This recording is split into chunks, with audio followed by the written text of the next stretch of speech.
भुवनेश्वर नाल्को छक स्थित एक गेस्ट हाउस सन्देहजनक अवस्था मृतदेह उद्धार। मृतक जनक होउछन्ति शरदचंद्र भट्टाचार्य। गेस्ट हाउस मृतदेह उद्धार कला मैत्री विहार थाना पुलिस।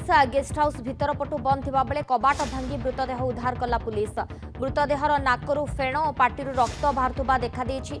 गत 19 तारिख दिन बेला बाहर को जावाकू कही घर को फेरी नथिले। गत 20 तारिख में धौली थाना निखोज ने अभियोग करथिले स्त्री रिंकू भट्टाचार्य।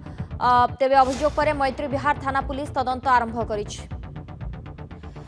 संदेहजनक अवस्था शव को उद्धार करिला पुलिस। भुवनेश्वर नाल्को छक स्थित गेस्ट हाउस मृतदेह उद्धार होईछि। गेस्ट हाउस मृतदेह उद्धार कला मैत्री विहार थाना पुलिस एवं अन्यपटे निखोज नहीं पुलिस रे मामला रुजु करथिले पत्नी। तेबे ये खबर जना पड़िबा परे मैत्री विहार थाना पुलिस तदंत आरंभ करिछि। केमिति केउ परिस्थिति रे मृत्यु हैला ताकु नेकी चलीछि तनाघना। एवं भुवनेश्वर नाल्को छक स्थित गेस्ट हाउस मृतदेह उद्धार होईछि। संदेहजनक अवस्था रे मृतदेह उद्धार करिछि पुलिस। गेस्ट हाउस भितर पटु बंद थिबा बेले कबाट भांगी मृतदेह उद्धार करिछि पुलिस। मृतदेहर नाकरू फेण एवं पार्टीरू रक्त बाहरुवा देखा मिली। एक्सक्लूसिव चित्र कांद बोबाड़ी रे फाटी पड़ुछि परिवेश। परिवार लोके आसी पहुंची, पत्नी भी पहुंची। गत 19 तारिख बेले दिन बेला बाहर को जावाकू कही आउ घर को फेरी नथिले एवं 20 तारिख में धौली थाना निखोज ने अभियोग करथिले स्त्री रिंकू भट्टाचार्य।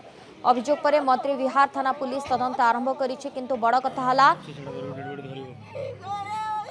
केमिति हला तांकर मृत्यु। मानस महापात्र आम सहित फोन लाइन रे जोड़ी रिपोर्टर मानस। गत 19 तारिख रे से दिन बेला बाहर को बाहर थिले एवं ता परवर्ती समय तांकर कोनोसी खोज खबर नथिला। 20 तारिख रे पत्नी एक अभियोग दाखल थाना को गले अभियोग करिले किंतु एबे तांकर मृतदेह उद्धार होईछि। पुलिस तदंत केमति देखुछंती, केमिति केउ परिस्थिति रे तांकर मृत्यु हला किछि जणा पड़लानी?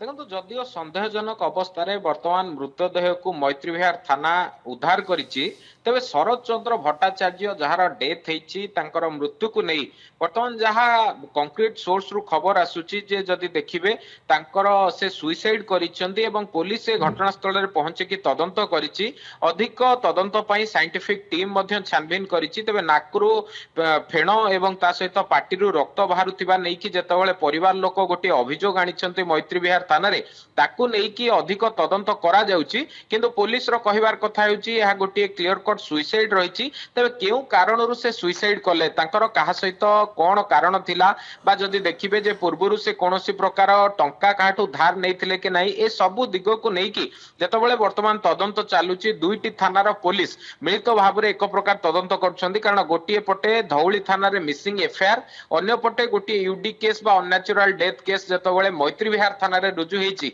ए पूरा घटनाक्रम रो तदंत करा जाउछि। तबे पोस्टमार्टम रिपोर्ट को एक गोटे एविडेंस भाबरे ग्रहण करा जाई पारे जेतेबेले कि परिवार लोकंकर अभियोग ता सहित आज बॉडी को पोस्टमार्टम पई निया जायछि। होय तो पोस्टमार्टम रिपोर्ट आसीबा परे गोटे सविशेष तथ्य पुलिस हाथ रे लागि परिबो जे प्रकृत पक्षे तांकर सुइसाइड रो कारण कोन एवं तांकर आत्महत्या पई किए तांको प्रवर्ताइतला कि ए सब कथा गोटे प्रकार सामना को आसी परिबो जेतेबेले पोस्टमार्टम रिपोर्ट टी सामना को आसीबो। सोनाली धन्यवाद मानस आपन समस्त सूचना पाए।